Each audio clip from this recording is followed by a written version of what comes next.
Welcome to Shamu Stadium. We're just about ready to get started, but first, do you know what a challenge is? A challenge? Sure. How about getting up early? Doing chores. Homework's a challenge. Okay, good answers. But what's the actual definition of challenge? Well, it can be a call, an invitation, maybe even an invitation to compete.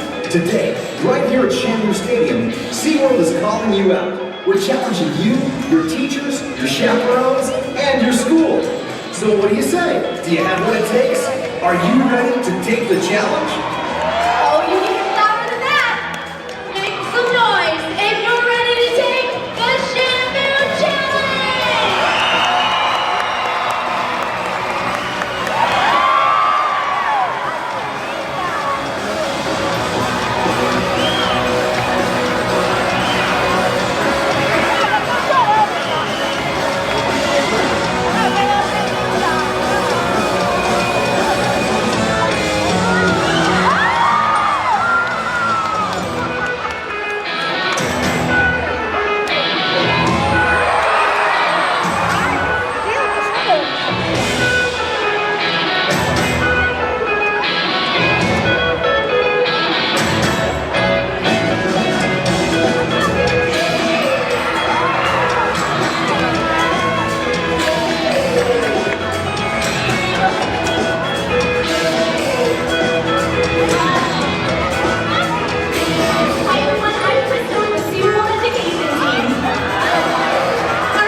Today we're going to learn about killer whale adaptation, habitats, conservation, and so much more.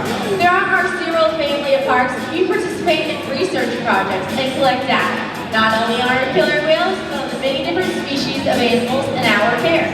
What we learn is shared with scientists and researchers across the globe, and today we're excited to share our combined knowledge with you. But today isn't just about killer whales. It's about us, our one ocean, and our planet. We'll see how we're all connected. The Shamu Challenge challenges everything you think you know about killer whales. They're more diverse, more colorful, more amazing than you've ever imagined. For example, not many people know that killer whales are actually dolphins. It's true that they're cetaceans or whales, but they're in the dolphin or Delphinidae family. Hi, what's your name? Can you stand up for me, please? Good job. Can you tell me your name? Hey, what school do you go to? Masters Academy. Let's hear it for Masters Academy. Where are you? Okay, Kate, can you tell me what's the most widely distributed mammal on the planet?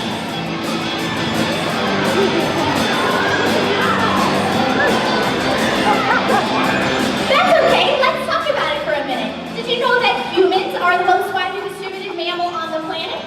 We're also incredibly diverse. We come in a wide range of physical types with many different backgrounds. We eat different types of food, have different hobbies, and cheer for different teams. So if we're the most widely distributed mammal on the planet, who do you think is in second place? I heard it, that's right, killer whales. Amazing, right? Killer whales can be found across our world's one ocean. When you think of killer whales, most people think cold weather environments like the Pacific Northwest.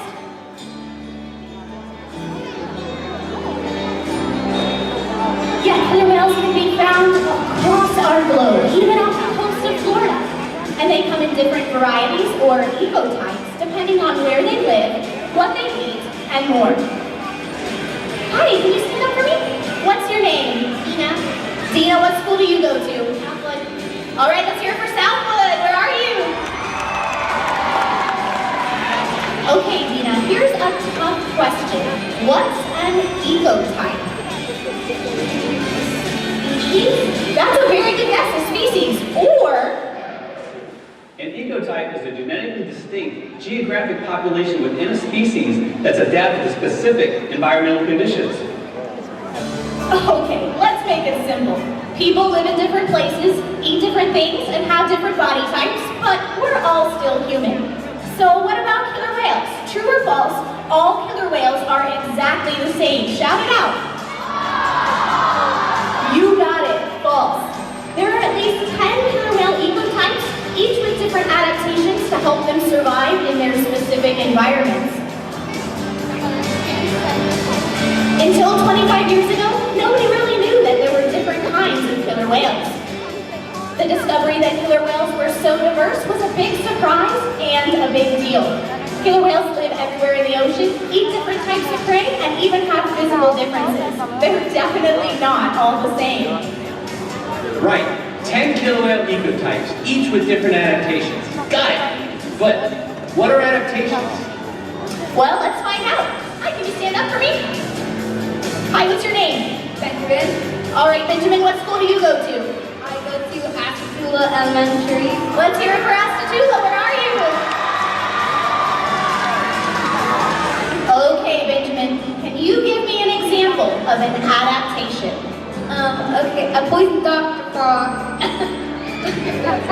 A poison dart frog has a poisonous skin to get away from predators. Very good, that is a great answer. Adaptations come in many different forms. Size, speed, coloration, working as a team, and even senses like sight and hearing are all adaptations that help killer whales to survive. Let's start with size. Quick, anyone, what's the largest species of whale? Those are all very good guesses. Adult male killer whales can reach up to 30 feet in length, so they're definitely one of the largest animals in the ocean.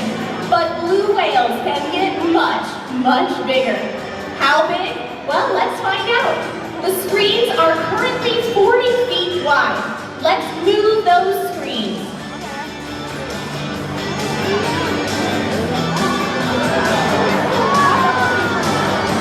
All right, they're approaching 60 feet. What do you think? Do blue whales get bigger than that? All right, they're approaching 80 feet. Should we stop there or go bigger? Let's go bigger. That's it. Adult blue whales can reach up to 110 feet in length. You're about to get the perfect size comparison between a blue whale and a killer whale. It would take 4 to 5 killer whales to equal the length of the biggest blue whale. Blue whales are the largest whale. In fact, they're the largest animal to ever live on Earth. Now, killer whales are the biggest dolphin, just not the biggest whale. But do you guys think they're fast? All right, let's find out.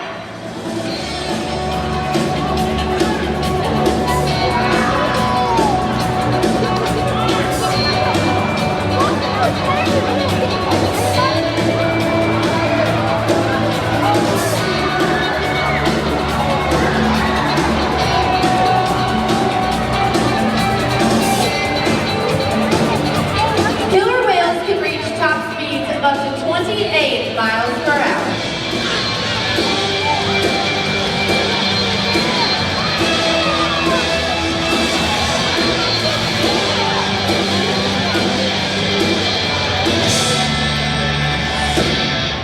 Okay, they're definitely fast. They're faster than penguins, sea lions, even faster than bottlenose dolphins. But there's more to being a killer whale than just size and speed. Another adaptation is coloration. Here's an easy one. What color are killer whales? Very good, black and white, that's right. Killer whales have a really cool adaptation to help them hunt prey. It's called disruptive coloration. In a murky environment like the ocean, a killer whale's coloration makes it hard to see their actual body shape. Here we see what looks like just a mass of seaweed. A prey item like this penguin might not even recognize that it's looking at a killer whale until it's too late. Killer whales are also capture-shaded. Their top surface is darker than their surface underneath. From above looking down, they're invisible against the dark depths. From below looking up, they're super stealthy against the light from above. When it comes to hunting prey, a single killer whale is impressive, and depending on where they live and their chosen prey, they've developed some epic hunting techniques. A sea lion on dry land isn't a problem for a killer whale.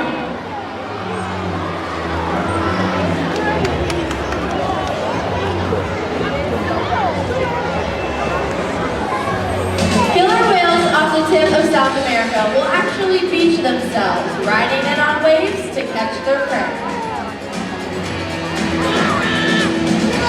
And that blue whale I mentioned, way too big for one killer whale. So here's incredibly rare footage featuring one of the killer whale's most important adaptations, cooperation. Killer whales use teamwork and cooperation. They work together to achieve a goal. Cooperation also comes into play when hunting fast, small fish that are hard to catch. Check out this footage of killer whales corralling a school of herring into a tight ball. It's called carousel feeding, taking turns to dip in and feed on the fish while the other whales keep the fish together. See how they use their tail flukes to move huge amounts of water? Well, I think our killer whale family wants to give you a demonstration. Warning, you might get wet.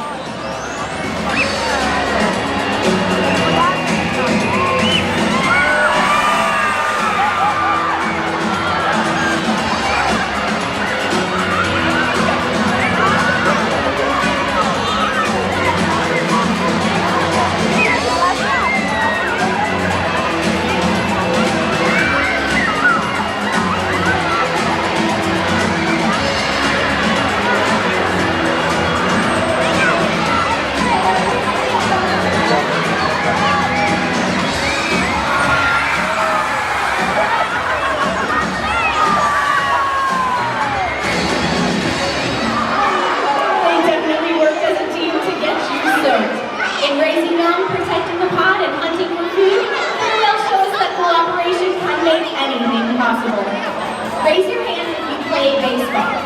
How about soccer? Volleyball? All of these sports require teamwork. Let's take basketball, for example. You play 5-on-5, right?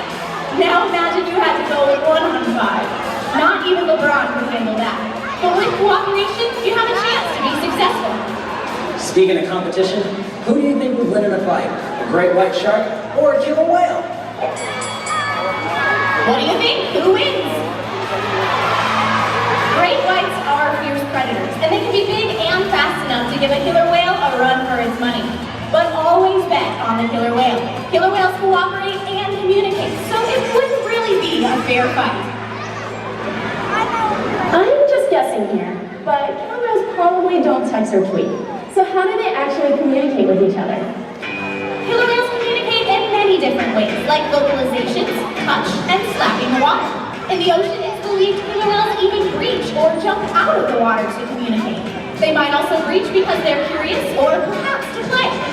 It's also great exercise. So the killer whales here at SeaWorld are going to show you their version of a high energy workout. Now these are behaviors that you would see in the ocean, and once again, they might get you.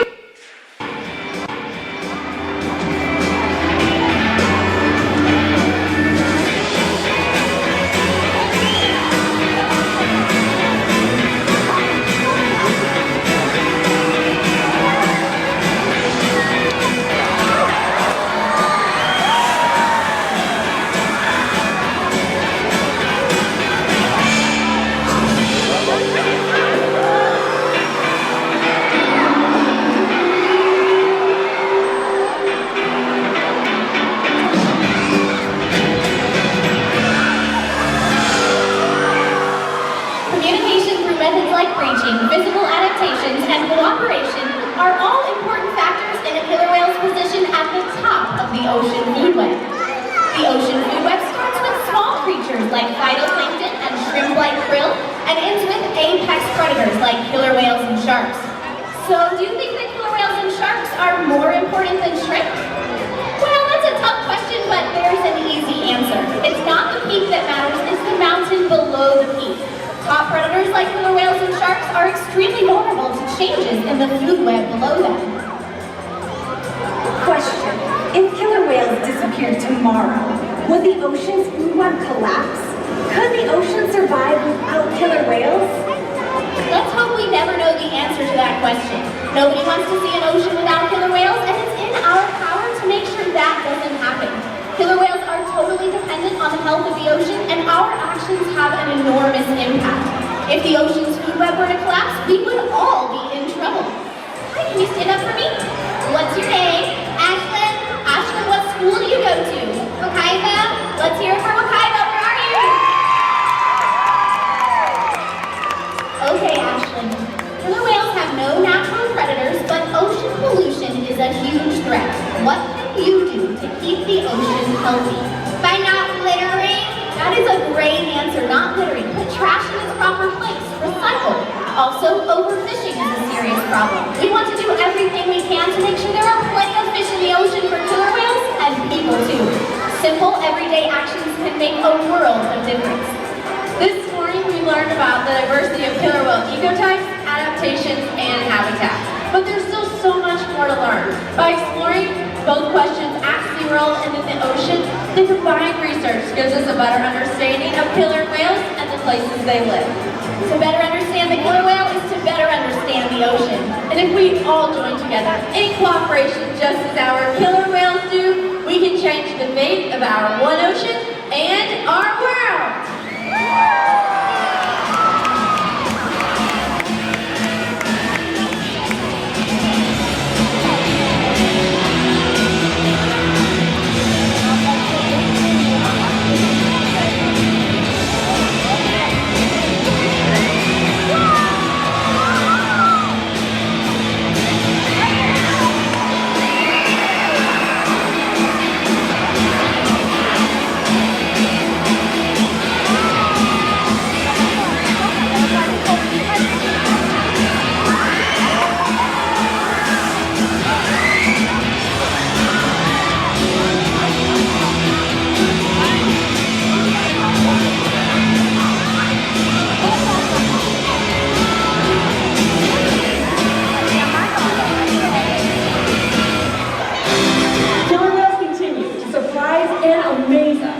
And what we know about the ocean is just a drop in the bucket.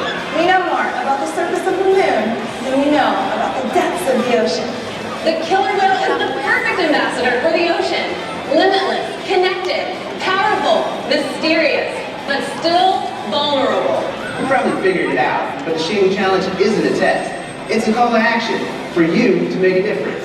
Be inspired. From the beach to the bottom of the ocean, there are mysteries just waiting for you to explore. We need you. There's more to learn. More to discover. It could be you. It could be you. It could be you. You've been a great audience. Thanks for joining us. Now get out